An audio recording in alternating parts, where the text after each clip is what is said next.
Hello student, नमस्कार। उजाला test series परिवार में एक बार फिर से आप सबका बहुत बहुत स्वागत है। और आज का जो हम वीडियो लेकर आए हैं वह बहुत ही इम्पोर्टेंट है, और ख़ास करके उन स्टूडेंट के लिए जो अभी वर्तमान में सेकंड ग्रेड भर्ती परीक्षा की तैयारी कर रहे हैं, क्योंकि सेकंड ग्रेड जो कि जुलाई में एग्ज़ाम है और आज 7 जून है। तो आज से लगभग आपका 1 महीना है एग्ज़ाम में, और इस 1 महीने में आप जिस प्रकार से ज़्यादा आप रिवीजन करते हैं या फिर वस्तुनिष्ठ प्रश्नों का अभ्यास करते हैं, प्रैक्टिस करते हैं, तो उतना ही ज़्यादा आपकी स्टडी में निखार रहेगा, और आपके जो चीज़ें याद की हुई है उनका रिवाइज करना बहुत ज़रूरी है। तो इसके लिए हमने साइकोलॉजी के लिए आपको रिवीजन के रूप में बहुत शानदार नोट्स तैयार किए हैं, जो कि हमने 2 से 3 किताबें, बहुत इंपॉर्टेंट पुस्तकें अध्ययन करके और उनमें से अच्छा अच्छा मैटर छांट करके आपके लिए निकाला है, जो वास्तव में आपके लिए बहुत ही उपयोगी साबित होगा। क्योंकि साइकोलॉजी एक ऐसा विषय है जो समझ पर आधारित है। जितनी ज़्यादा आप कल्पना इसमें कर सकते हैं, वो उतना ही ज़्यादा आपको ये लैंग्वेज और ये सब्जेक्ट आपको जल्दी से जल्दी समझ में आता है। तो चलिए हम स्टार्ट करते हैं। आज इस वीडियो के माध्यम से आपको हम एक रिव्यू देना चाहते हैं, एक रिव्यू लेकर आए हैं हम नोट्स के रूप में। और नोट्स में हम आपको ये भी बताएंगे कि कौन कौन से टॉपिक आपके लिए ज़्यादा इंपॉर्टेंट है और कौन कौन से टॉपिक से ज़्यादा वेटेज रहेगा परीक्षा में, और किस प्रकार के प्रश्न आपको देखने को मिलेंगे।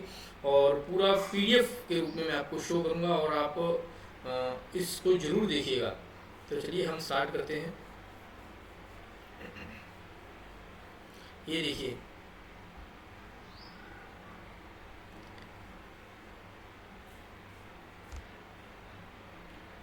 अभी 1 सेकेंड रुकिएगा, थोड़ा सा मैं सेटअप कर लूँ।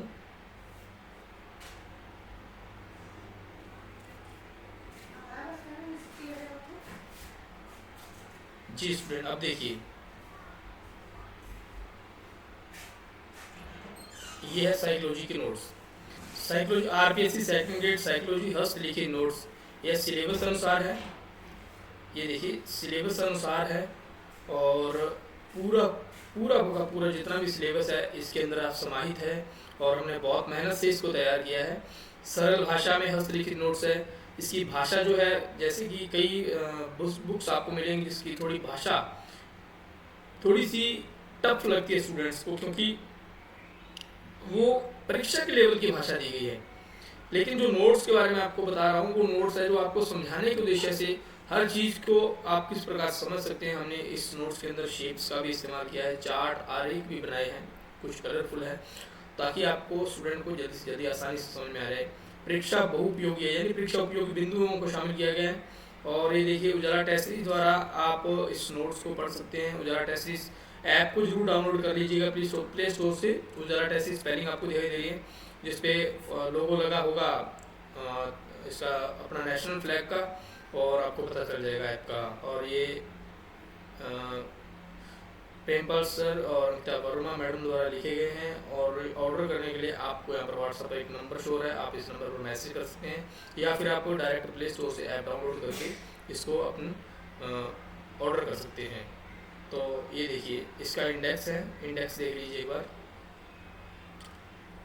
ये पहला टॉपिक जो है पूरा साइकोलॉजी का अर्थ, यानी मनोविज्ञान का अर्थ, प्रकृति, क्षेत्र और कक्षा में प्रभावी शिक्षण तथा शिक्षक की उपयोगिता, 1 से 8 नंबर पेज नंबर तक है। और फिर बाल विकास यूनिट है, पूरी वृद्धि और विकास है, शारीरिक विकास, इसके अंदर शारीरिक, मानसिक, संवेगात्मक और सामाजिक नैतिक विकास है, वंशानुक्रम, वातावरण की भूमिका है, बाल विकास की पूरी अवस्थाएं।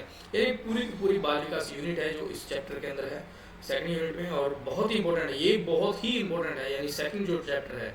फिर है विकास के सिद्धांत है, जो अमूमन परीक्षा में पूछे जाते हैं। जीन पियाजे का सिद्धांत पूछा जाता है, नैतिक विकास सिद्धांत जीन पियाजे का भी पूछा जाता है, कोहलकर का भी पूछा जाता है, वाइगोत्स्की भी पूछा जाता है, और संज्ञानात्मक और सामाजिक विकास सिद्धांत भी पूछे जाते हैं। तो ये अलग से ही हमने इसको चैप्टर को डाला है ताकि आपको थोड़ा समझ में आसानी रहे। फिर अधिगम टॉपिक है, अधिगम के अर्थ, परिभाषा, प्रकृति, प्रभावित करने वाले कारक और अधिगम के सिद्धांत। एक पेज पर एक सिद्धांत को हमने बहुत अच्छे तरीके से सजाया है, ताकि स्टूडेंट को बहुत अच्छे तरीके से वो समझ में आए और एग्जाम के लिए अपने आप को तैयार कर सकें।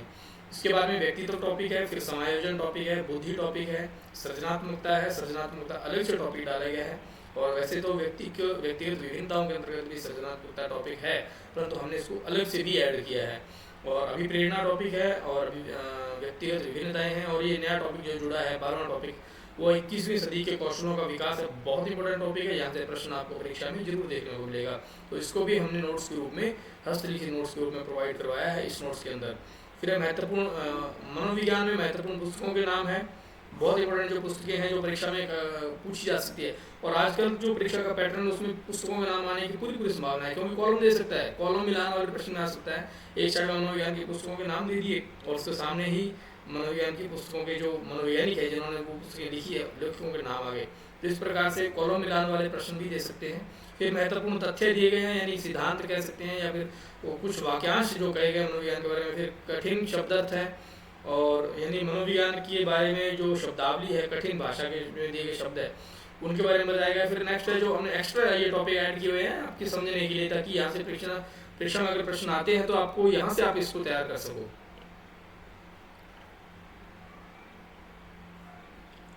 इसके साथ में है फिर मनोविज्ञान में महत्वपूर्ण परिभाषाएं। तो ये देखिए, मनोविज्ञान में महत्वपूर्ण परिभाषाएं दी गई है, ये अलग से हमने टॉपिक को ऐड किया है, आपकी सुविधा के लिए किया है। और ये है प्ले स्टोर से डाउनलोड करें उजाला टेस्ट ऐप और ज्वाइन करें NCERT RBSE बुक्स पर आधारित राजस्थान के हर शिक्षक भर्ती परीक्षा की टेस्ट सीरीज और हस्तलिखित नोट्स मंगवाने के लिए आप हमें इस नंबर पर व्हाट्सएप पर मैसेज कर सकते हैं। ये नंबर है स्क्रीन पर, ये नंबर शो हो रहा है ना, इस नंबर पर हमें व्हाट्सएप पर मैसेज करके आप इस नंबर से हमें ये नोट्स मंगवा सकते हैं। या फिर और भी आपको कोई जानकारी चाहिए तो आप इस नंबर पर कॉल करके मैसेज करके जानकारी ले सकते हैं। ये देखिए पहला ही चैप्टर, शिक्षा मनोविज्ञान का अर्थ, क्षेत्र और उपयोगिता। तो इसको हमने इस प्रकार से सजाया है। ये देखिए, इसके पहले देखिए सबसे पहले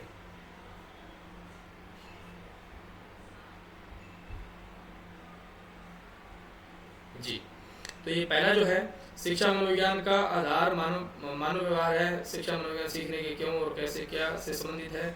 आधुनिक शिक्षा मनोविज्ञान के विकास में थॉर्नडाइक और कैटलर का योगदान है।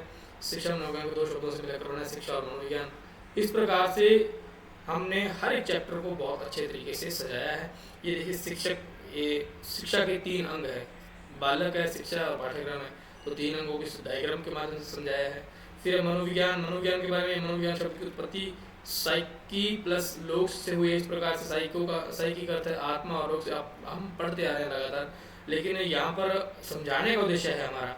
फिर इसके महत्वपूर्ण तथ्य दिए गए हैं, उनके आगे सन दे करके ये देखिए, ये देखो प्रथम मनोविज्ञान की जो प्रयोगशाला की स्थापना 1879 में हुई है। फिर ये देखिए विलियम जेम्स की पुस्तक प्रिंसिपल ऑफ साइकोलॉजी प्रकाशित हुई 1890 में। तो इसको हमने क्रम वाइज आपके यहाँ पर डाला है इसमें नोट्स के अंदर। फिर शिक्षा व मनोविज्ञान में अंतर, इस प्रकार से ये पहला ही पेज था। फिर हम ये देखिए दूसरा पेज आप देख सकते हैं। थोड़ा यहाँ पर हम रिव्यू दे रहे हैं, यहाँ पर ना आपको पूरा चैप्टर समझाने की कोशिश कर रहे हैं। इस रिव्यू के माध्यम से आपको नोट्स यहाँ पर दिखाना जरूरी है, ताकि आपको थोड़ा पता चले कि वास्तव में कितनी मेहनत से तैयार किए गए हैं। भारत में मनोविज्ञान के विकास है और मनोविज्ञान की परिभाषाएं आ गई। ये देखिए जो इंपॉर्टेंट परिभाषा है ना, सिर्फ हमने वो शामिल की है। वैसे तो बहुत सारे मनोविज्ञान के अंदर हर चैप्टर के अंदर आपको 5, 10 से 15 तक परिभाषाएं मिल जाएंगी, लेकिन हमने चुनिंदा परिभाषाओं को हमने शामिल किया है इसके अंदर। वुडवर्थ की परिभाषा मैकडूगल की है, गिलफोर्ड की है, विलियम जेम्स की है, गेट्स की है और सैन्युक की है। तो इस प्रकार से देखिए अगला चैप्टर हम और दिखा देते हैं आपको, हस्तलिखित नोट्स के रूप में, प्रिंटेड और हस्तलिखित नोट्स, बहुत शानदार। ये देखिए व्यवहारवाद के बारे में है, गेस्टाल्टवाद के बारे में है। तो ये पहला ही चैप्टर चल रहा है। ये देखिए हमने शेप्स को भी ऐड किया है कुछ चीज़ों में, ताकि आपको समझने में आसानी रहे। संज्ञानवाद है, संज्ञानवाद मनोविज्ञान संज्ञानवाद का सिद्धांत जो है आप जानते हैं, इसने दिया था। और प्रेरकीय संप्रदाय है। फिर शिक्षा मनोविज्ञान का विकास, यहाँ पर इसका विकास देख सकते हैं आप। 1880 ईस्वी में फ्रांसिस गाल्टन के योगदान से प्रारंभ हुआ। और इसके अलावा ये देखिए शिक्षा मनोविज्ञान की परिभाषा महत्वपूर्ण परिभाषा है। स्किनर की परिभाषा एलिस क्रो एंड क्रो की स्किनर की है। ये परिभाषाएं परीक्षा के अंदर जो लगातार पूछी जा रही, बार बार पूछी गई, वही हमने ऐड की है। प्रीवियस ईयर प्रश्नों के आधार पर हमने इसको सिलेक्ट किया है। फिर है मनोविज्ञान के अवयव है और मनोविज्ञान की प्रकृति है, इसको हमने यहाँ पर ऐड किया है। मनोविज्ञान का जो क्षेत्र है वो अलग से टॉपिक डाला है, तो ये अध्ययन क्षेत्र है और ये शिक्षा मनोविज्ञान का क्षेत्र है। इसी प्रकार से अगला जो टॉपिक है बाल विकास। बाल विकास में सबसे पहले हमने इसका अर्थ और इसकी परिभाषाओं से स्टार्ट किया है। जैसे क्रो एंड क्रो के अनुसार गर्भाधान से लेकर किशोरावस्था के प्रारंभ तक का अध्ययन बाल विकास कहलाता है। ये चीज़ बहुत इंपॉर्टेंट है, ये लाइन बहुत इंपॉर्टेंट है। कुछ हमने टिक लगाया हुआ यहाँ पर ताकि स्टूडेंट को आसानी से समझ में आ जाए, उसको पता चले कि क्या चीज़ इंपॉर्टेंट है, उनको क्या चीज़ पढ़नी है और क्या चीज़ अच्छे से याद करनी है। और ये इसकी प्रकृति है, यानी विशेषताएँ आ गई। और ये सारणी के माध्यम से आप अभिवृद्धि और विकास को समझ सकते हैं। ये मात्रात्मक है, मात्रात्मक गुणात्मक है, निश्चित समय तक चलता है, ये लगातार व जीवन पर्यंत चलता है। तो ये समझाया हमने, डायग्राम जो बनाए है ना, वो इस प्रकार से बनाए हैं बच्चों की जो प्रीवियस ईयर भर्ती परीक्षाओं में जिस लेवल की, जिस अनुसार प्रश्न पूछे जा रहे हैं बार बार, उन चीज़ों को हमने ऐड करने की कोशिश की है ताकि आपको बहुत अच्छे तरीके से ये चीज़ें याद हो रहे। नेक्स्ट है विकास के सिद्धांत है, ये इंपॉर्टेंट लिखा हुआ है। विकास के सिद्धांत है जैसे सतत विकास का सिद्धांत है, निरंतर चलने वाला, हरलोक महोदय ने दिया। और इसके बारे में इसकी कुछ विशेषताएं हैं। ये देखो, विकास की दिशा का सिद्धांत है, सिर से पैर की ओर इसको मस्तकोधोन्मुखी ये बोला जाता है। तो इसको हमने अलग से ब्रैकेट के अंदर ऐड किया क्योंकि ये परीक्षा के अंदर आया हुआ वर्ड है, तो इसको आप बहुत अच्छे तरीके से यहाँ से समझ सकते हैं। एक चीज़ मैं और बता दूँ आपको, ये देखिए गर्भावस्था, ये बाल विकास की अवस्थाएं जो है उसको भी हमने ऐड किया है। विकास को प्रभावित करने वाले कारक है BN झा के अनुसार वंशानुक्रम हमारे जन्मजात विशेषताओं का योग है। इस प्रकार से देखिए, ये गर्भावस्था, इसकी अवस्थाएं आ गई, गर्भावस्था की विशेषताएं आ गई, और गर्भावस्था को प्रभावित करने वाले कारक ये देखिए, यहाँ पर इसके कारक आ गए। फिर आ गई वंशानुक्रम का प्रभाव। इसमें वंशानुक्रम का क्या प्रभाव है, ये नोट्स है ना, नोट्स इतने इंपॉर्टेंट है। आप इसको पढ़ेंगे, यदि इसको समझेंगे तो आपको ये समझ में बहुत आसानी से आ जाएंगे। इंपॉर्टेंट मनोवैज्ञानिकों के हमने नाम दे दिए। फिर आगे देखिए, ये शैशवावस्था आ गई। विकास की अवस्था है शैशवावस्था, 0 से 5 या 6 वर्ष तक है। और ये पूर्व बाल्यावस्था कहा जाता है जो 6 वर्ष तक, 2 से 6 वर्ष तक, यानी इसको पूर्व बाल्यावस्था कहा जाता है ना। ये काल देखिए 0 से 2 वर्ष, जो सिगमंड फ्राइड के अनुसार बालक को जो कुछ भी बनना होता है वह शुरू के 4 से 5 वर्षों में ही बन जाता है। बहुत बार ये कथन आ चुका है, हमने इसको ऐड किया है, एक नहीं ये सारे कथन आ चुके हैं परीक्षा के अंदर। ये देखिए नेक्स्ट, ये देखिए किशोरावस्था, किशोरावस्था की परिभाषाएं, बाल्यावस्था के बाद में किशोरावस्था आ गई। किशोरावस्था की समस्याएं अलग दे दी हमने सारी बनाकर, फिर किशोरावस्था की विशेषताएं अलग दे दी, फिर किशोरावस्था में बालकों की शिक्षा अलग से दे दिया चाहे ये इसके अंदर। फिर इस सारणी के माध्यम से आप समझ सकते हैं, ये देखिए किशोरावस्था, बाल्यावस्था और शैशवावस्था, इसके बारे में आप, इसका वजन उसका बाल्यावस्था में कितना है और भार यानी है ना, लंबाई बाल्यावस्था में कितनी, शैशवावस्था में कितनी होती है और किशोरावस्था में कितनी होती है, हर चीज़ यहाँ पर बारीकी से दी गई है जो परीक्षा में पूछी गई है। ये चीज़ें हमने वो चीज़ें शामिल की जो परीक्षा में पूछी गई है। NCERT RBSE प्लस 2 से 3 किताबें और जिनका निचोड़ हमने निकाल करके अध्ययन करके ये नोट्स तैयार किए हैं। इस प्रकार से हमने शेप बनाई है, वंशानुक्रम ये शेप्स बनाई हुई है, और वातावरण, ये वातावरण दिया हुआ है, शारीरिक स्वास्थ्य और ये समझने के लिए दिया गया है ना। फिर देखिए मनोविज्ञान, मनोसामाजिक विकास, ये मनोसामाजिक यानी एरिक एरिक्सन का जो सिद्धांत है उसकी जो 8 अवस्थाएं हैं, ये देखिए उस 8 अवस्थाओं को इस प्रकार से दिया हुआ है। ये अवस्था का नाम आ गया, फिर इसका यानी वर्ग आ गया, आयु वर्ग आ गया, कितने वर्ग तक कौन सा है, कौन सी अवस्था चलती है ना। ये देखिए इसकी विशेषताएं, लघु मंडल, मध्य मंडल, बाह्य मंडल, वृद्ध मंडल, घटक मंडल। ये आप पढ़ते हैं जब साइकोलॉजी, तब आपको ये चीज़ें पता चलता है कि वास्तव में ये चीज़ें एग्जाम में आई हुई है। फिर नेक्स्ट देखते हैं, अगला चैप्टर जो है बाल विकास के बाद में जो नेक्स्ट है नैतिक विकास। नैतिक विकास यानी कि इसमें आप कोहलबर्ग का नैतिक विकास सिद्धांत और इसमें जीन पियाजे का नैतिक विकास सिद्धांत भी आप इसको पढ़ सकते हैं। इसके अंदर दिया गया, ये देखिए कोहलबर्ग का है ना, और ये जीन पियाजे का भी आ गया। और ये देखिए नेक्स्ट गामा के विकास के बारे में, बाल विकास का भाषा विकास, बालक का भाषा विकास। 10 माह का बच्चा एक शब्द बोलने लगता है, जैसे माँ 7 शब्द बोलता है ना, और 12 माह का बच्चा 3 से 4 शब्द बोलता है। तो ये चीज़ें हमने इस प्रकार से बहुत सीक्वेंस में ऐड की हुई है, बहुत अच्छे सीक्वेंस में। ये व्हाट्सअप नंबर दिया गया, इस नंबर पर मैसेज कर सकते हैं। फिर वाइगोत्स्की का सामाजिक और सांस्कृतिक विकास सिद्धांत है। तो ये अधिगम, इस प्रकार से अधिगम सिद्धांत आ गए, जैसे ना अधिगम टॉपिक है, और अधिगम टॉपिक के बारे में सबसे पहले इसका शाब्दिक अर्थ दिया गया सीखना, उसके बाद में एक उसका अर्थ बताया गया है।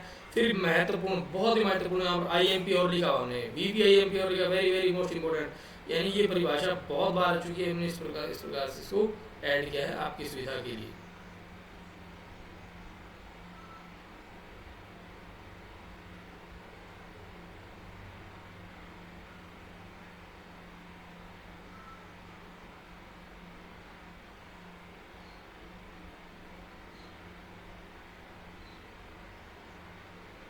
नेक्स्ट देखते हैं। ये अधिगम के बाद में अधिगम की परिभाषाएं आ गई और अधिगम के फिर आगे प्रभावित करने वाले कारक, ये देखिए अधिगम को प्रभावित करने वाले कारक आ गए। और उसके बाद में फिर अधिगम की ये देखिए नियम आ गए, वो है ना उसके थॉर्नडाइक के नियम, जो प्रभाव का तत्परता का नियम है, अभ्यास का नियम है, प्रभाव का नियम है। तो ये चीज़ें इस प्रकार से हमने ऐड की, आप देख सकते हैं। प्रयास एवं त्रुटि का सिद्धांत, ये देखो मनोविज्ञान के यहाँ पे सिद्धांत प्रारंभ हो गए।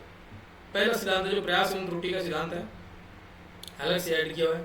उसके अन्य नाम है, जैसे उसके उपनाम है, ये देखिए संयोजनवाद का सिद्धांत है, बंध का नियम है, सिद्धांत कहते हैं, आवर्ती का सिद्धांत कहते हैं, हर्ष एवं दुख का सिद्धांत कहते हैं, परिश्रम धैर्य का सिद्धांत कहते हैं। तो ये सिद्धांत है। इसमें देखिए इसका प्रतिपादन किसने किया, थॉर्नडाइक ने, भूखी बिल्ली पर है, और इसमें उदाहरण मछली का टुकड़ा। तो ये देखिए नेक्स्ट है जो अनुकूलित अनुक्रिया का सिद्धांत जो है, हम सब जानते हैं, ये इसका प्रतिपादक जो है वो पावलोव है, आई पी पावलोव। तो इसके बारे में देखो इसके अंदर नाम दिए गए हैं, ये नाम आप रट लेना, क्योंकि परीक्षा के अंदर आजकल ये पूछा जाता है, बहुत पूछा जाता है, पहले बहुत पूछा गया है, आजकल भी पूछा जाता है। आजकल सीक्वेंस परीक्षा का पैटर्न बदल है, बाकी चीज़ें वही पूछी जाती है, ऐसा नहीं है कोई बाहर से कोई प्रश्न आ जाए।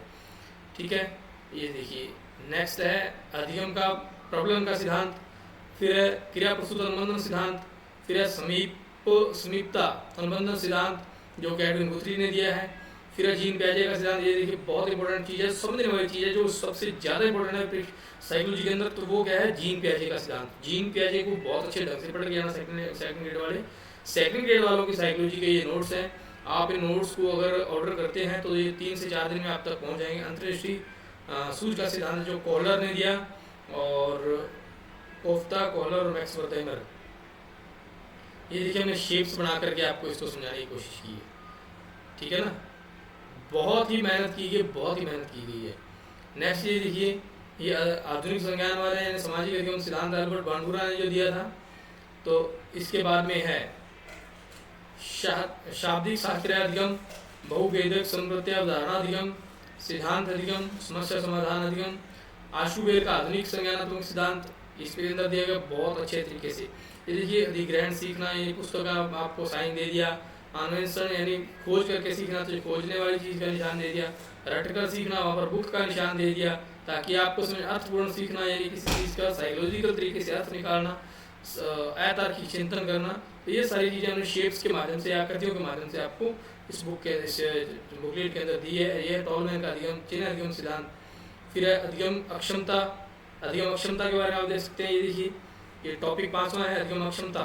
अधिगम में आने वाली कठिनाइयाँ, जैसे हम पढ़ते हैं ना, वो डिसलेक्सिया, अपन सब पढ़ते हैं, एलेक्सिया, डिसलेक्सिया, फैजिया, लेखन विकृति, पठन विकृति, गणितीय विकृति, इस प्रकार से दी गई है। मौखिक संचार क्षमता, ऑटिज्म, बहुत इंपॉर्टेंट है, बहुत इंपॉर्टेंट। फिर है अधिगम स्थानांतरण। अधिगम स्थानांतरण बहुत से बच्चे इसको पढ़ते नहीं है, लेकिन मैं आपको बता दूं अधिगम स्थानांतरण 3rd ग्रेड चाहे 2nd ग्रेड चाहे 1st ग्रेड किसी भी तैयारी करें, अधिगम के सिद्धांत के साथ में, अधिगम टॉपिक के साथ में ये जरूर पढ़ के जाना, बहुत ही इंपॉर्टेंट है वास्तव में। नेक्स्ट है अधिगम स्थानांतरण के जो प्रकार हैं, अधिगम स्थानांतरण के प्रकार दिए गए हैं। फिर टॉपिक अधिगम स्थानांतरण में शिक्षा का महत्व दिया गया है, ये इंपॉर्टेंट है, इसलिए हमने इसको शेप्स के माध्यम से समझाया है। ठीक है ना, ये देखिए अधिगम का पठार, व्यक्तित्व टॉपिक दिया गया इस प्रकार से। देखिए इसके अंदर IMP वर्ड लिखा है, यानी कि ये जो है परिभाषा आलपोर्ट की है, जो बहुत इंपॉर्टेंट है, इसलिए हमने यहाँ पर ये लिखा हुआ है ना। व्यक्तित्व की परिभाषाएं आ गई। ये देखिए अंतर्मुखी व्यक्तित्व और ये बहिर्मुखी व्यक्तित्व, इसके बारे में आत्म केंद्रित होते हैं, ये दूसरों पर केंद्रित होते हैं। ये बहुत अच्छे तरीके से इसके अंदर दिया गया, नोट्स के अंदर बहुत अच्छे थे। फिर है व्यक्तित्व को प्रभावित करने वाले कारक। व्यक्तित्व वातावरण करता है, वंशानुक्रम करता है, अंतःस्रावी ग्रंथियां करती है, स्नायु मंडल करता है, इस प्रकार से इसको दिया गया। व्यक्तित्व मापन की विधियां दी गई है, आत्मनिष्ठ विधियां हैं। फिर आत्मनिष्ठ के अंदर कौन कौन सी, आत्मनिरीक्षण विधि होगी, व्यक्ति इतिहास विधि होगी, प्रश्नावली विधि होगी, साक्षात्कार विधि होगी, फिर वस्तुनिष्ठ विधियां आ गई, है ना।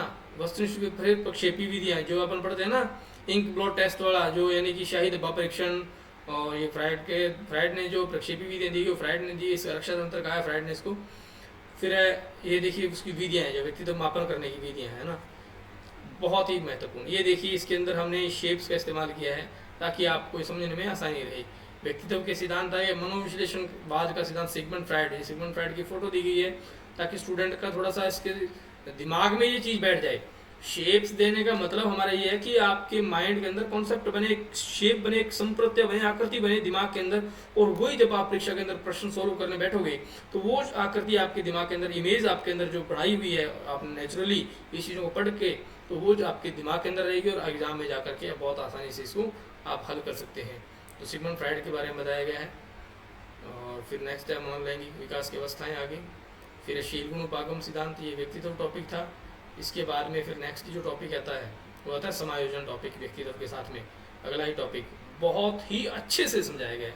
समायोजन के बारे में जितना अच्छा आप इस नोट्स के बारे में पढ़ सकते हैं उसका उतना शायद ही आपको अच्छे तरीके से समझाया गया होगा कहीं भी। ये देखिए, एक चीज़ मैं और बता दूं, ये जो साइकोलॉजी के नोट्स हैं, इन साइकोलॉजी के नोट्स को हम यूट्यूब पर लाइव करवाएंगे, सॉल्यूशन करवाएंगे इनका, हम वीडियो के माध्यम से समझाएंगे आपको, पूरा हर एक चैप्टर करवाएंगे एग्जाम से पहले, ताकि आपका अच्छे से रिवीजन हो जाए। साइकोलॉजी के 20 प्रश्न आने हैं तो आपको बहुत ही आसान रहे सेकंड ग्रेड वालों के लिए खास करके। ये देखिए, समायोजन को प्रभावित करने वाले कारक हो गए। फिर इसके विधियाँ आ गई, समायोजन से दबाव से निपटने की विधियाँ। फिर आगे कुसमायोजन आ गया लास्ट में। कुसमायोजन के बाद में फिर नेक्स्ट चैप्टर आएगा बुद्धि। बुद्धि चैप्टर के बारे में देख लीजिए, इसकी परिभाषाएं, अर्थ दिया गया, फिर परिभाषाएं दी गई है। उसके बाद में फिर बुद्धि के सिद्धांत दिए गए हैं, एक एक सिद्धांत दिया गया। बुद्धि का द्विखंड सिद्धांत हो गया, बुद्धि का एक खंड सिद्धांत हो गया, है ना, बहुकारक बुद्धि का सिद्धांत हो गया, बुद्धि का समूहात्मक सिद्धांत हो गया, मात्रा सिद्धांत हो गया। मतलब आप जितना इसको इस नोट्स के माध्यम से समझ सकते हैं उतना ही आपको फायदा। और नोट्स में हर चीज़ को समझने के उद्देश्य से बनाया गया आसानी से।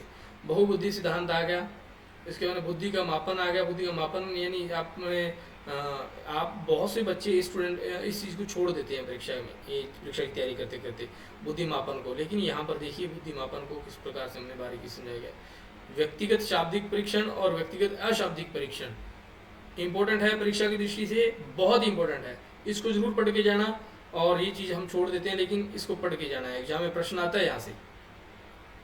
फिर है संवेगात्मक बुद्धि, जो कि आप जानते हैं जॉन मेयर और पीटर सलोवी के बारे में, जिन्होंने संवेगात्मक बुद्धि शब्द को सर्वप्रथम प्रयोग किया था।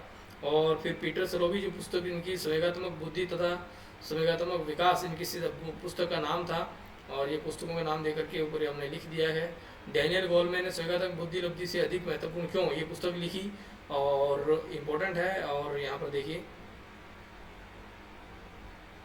संवेगात्मक बुद्धि वाले में सृजनशीलता या फिर सृजनात्मकता, ये इंपॉर्टेंट टॉपिक है जो अलग से दिया गया है।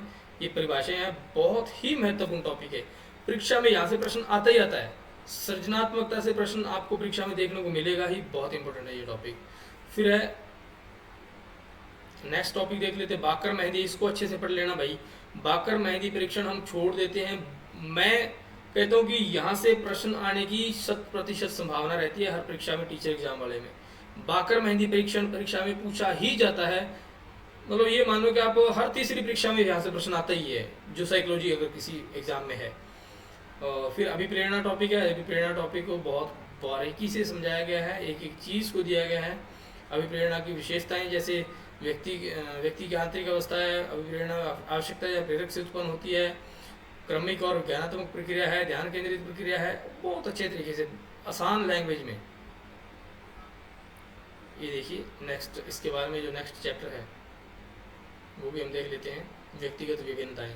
ये देखिए व्यक्तिगत विभिन्नताएं टॉपिक जो है, ये टॉपिक भी बहुत अच्छे से समझाया गया है और बहुत ही महत्वपूर्ण तरीके से दिया गया है। बहुत ही आसान भाषा में आकृतियाँ बना करके, शेप्स बना करके समझाने की कोशिश की है, ताकि स्टूडेंट इसको आसानी समझ करके परीक्षा के अंदर इन चीज़ों में अच्छे अध्ययन करके जाएंगे तो परीक्षा में आपके ज़रूर अच्छे नंबर आएंगे। ये शिक्षा की प्रमुख विधियां हैं, व्यक्तिगत विभिन्नताओं के आधार पर जो विधियां हैं। किंडरगार्टन विधि है, मारियो मोटेंसरी यानी मारियो मोटेंसरी ने जो ये विधि दी थी, मोटेंसरी विधि, डाल्टन विधि है, विनेटिका विधि है। तो इनका प्रतिपादन जो है अलग अलग विधियों का किस किस ने किया है, ये भी प्रश्न पूछा जाता है। अन्वेंशन विधि आ गई, ड्रेकोली विधि आ गई, डेक्रोली विधि आ गई, और प्रोजेक्ट मेथड आ गया। इंपॉर्टेंट है अभी, बहुत इंपॉर्टेंट है।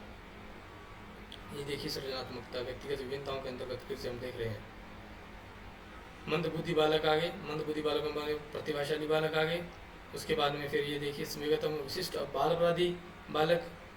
इसके बाद में फिर आता है पिछड़े बालक, फिर है नेक्स्ट 21वीं सदी के कौशल का विकास। ये देखिए यहाँ से आपको कह रहे थे ये नया जुड़ा हुआ टॉपिक है। जितना अच्छा इस नोट्स के अंदर दिया गया है उतना शायद अच्छे से आपको कहीं नहीं मिलेगा, इतनी आसान और अच्छी भाषा में जो परीक्षा में आने वाली भाषा है। ये देखिए विशेष तथ्य नीचे दिए गए हैं परीक्षा की दृष्टि से क्या क्या महत्वपूर्ण है। जैसे 21वीं सदी के कौशलों का आधार पर 4C मॉडल। 4C मॉडल में क्या क्या है, कम्युनिकेशन है, कोलैबोरेशन है, क्रिएटिविटी है, क्रिटिकल थिंकिंग है। तो इम्पोर्टेंट है, ये आप अच्छे से याद करके जाना इस 21वीं सदी वाले टॉपिक में 4C। नई शिक्षा नीति 2020 के बारे में भी है। 21वीं सदी के महत्वपूर्ण कौशलों के बारे में बताया गया है, जैसे आलोचनात्मक चिंतन है, सृजनात्मकता और नवाचार है, जीवन कौशल है, साक्षरता कौशल है, संचार कौशल है, सहयोग कौशल है। तो ये कौशलों के बारे में बताया गया है 21वीं सदी के बारे में अपन देख रहे हैं। फिर है नेक्स्ट है प्रसिद्ध पुस्तकों के नाम, यानी मनोविज्ञान के अंतर्गत महत्वपूर्ण जो पुस्तकें पाठ्य पुस्तकें उनके बारे में बताया गया है। एक मनोविज्ञानी का नाम और आगे उसकी पाठ्य पुस्तक का नाम। तो एक प्रकार से जो आप कहें कि 32 पाठ्य पुस्तकों के साथ में एक पेज पर, नेक्स्ट 33 से 45 तक ये हॉवर्ड गार्डनर ने कौन सी पुस्तक लिखी, स्किनर की the behaviour of the organism, फिर कुटलेवन की फील्ड थ्योरी एंड लर्निंग। इस प्रकार से एक ही मनोविज्ञान की परिभाषाओं को हमने इम्पोर्टेंट ये देखिए एक दृष्टि में यहाँ पर हमने वो चीज़ ऐड की है जो परीक्षा में बार बार पूछी गई है, ठीक है ना, इसमें अभी देख सकते हैं आप। फिर है स्मरणीय तथ्य, ये सिद्धांतों को हमने एक जगह अलग से दे दिया है ताकि आपको रटने में और रिवीजन करने में दिक्कत न आए। प्रयास में त्रुटि का सिद्धांत थॉर्नडाइक, अनुकूलित अनुक्रिया का सिद्धांत पावलोव, क्रमबद्ध व्यवहार का सिद्धांत सीएल हल, अंतर्दृष्टि सूच का सिद्धांत कोहलर मैक्स गुप्ता। इस प्रकार से इसको दिया गया है।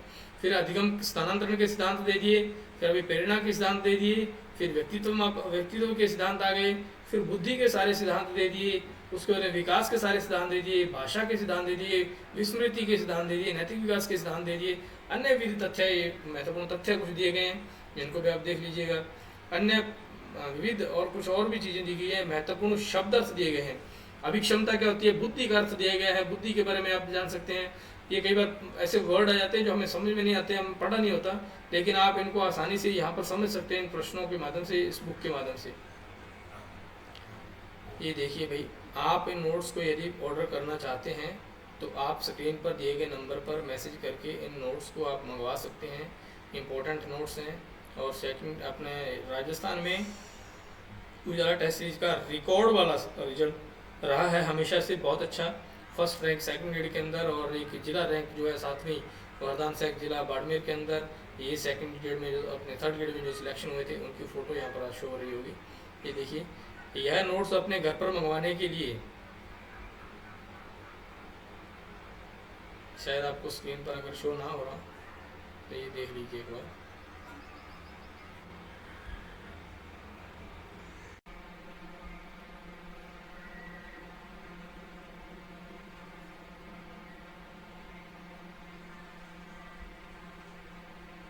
ये नोट्स के बारे में बताएंगे कि ये नोट्स यदि आप घर पर मंगवाना चाहते हैं तो आप हमें प्ले स्टोर से आप उजाला टेस्ट सीरीज ऐप डाउनलोड कर लीजिएगा। इसके साथ साथ में आप हमारे इस कॉन्टैक्ट नंबर पर मैसेज करके नोट्स ऑर्डर कर सकते हैं। 3 से 4 दिन में पहुंचाने की हमारी रिस्पॉन्सिबिलिटी रहेगी। अलग से कोई चार्ज नहीं है। 230 रुपये के नोट्स है, 230 रुपये आपको पे करने पड़ेंगे। इसके अलावा एक चीज़ मैं और बता दूँ, ये जो नोट्स हैं इनको हमने वीडियो के माध्यम से, हमने क्लास के रूप में हमने इसके यूट्यूब के माध्यम से हमने इसको समझाना है। और एक एक क्लास और एक एक चैप्टर को हम बारीकी से समझा देंगे। जितना इस मैट्रिक्स नोट्स के अंदर दिया गया, एक एक क्लास होगी, एक दिन पहले क्लास, अगले दिन उसका टेस्ट होगा। तो उस टेस्ट सीरीज के जुड़ने के लिए आप प्ले स्टोर से डाउनलोड कर लीजिए उजाला टेस्ट सीरीज ऐप, और दिए गए नंबर पर हमें मैसेज जरूर कर दीजिएगा। आपके लिए ये क्लास कैसी रही, नोट्स कैसे हैं, आपको कैसा लग रहा है, कितना का आपको आसान लग रहे हैं, कितना का आपको समझने वाले लग रहे हैं, कितने इंपॉर्टेंट लग रहे हैं, अपना रिव्यू कमेंट बॉक्स में जरूर दीजिएगा। हमारा आपसे रिक्वेस्ट है कि नोट्स के बारे में आपके कि ये हमने रिव्यू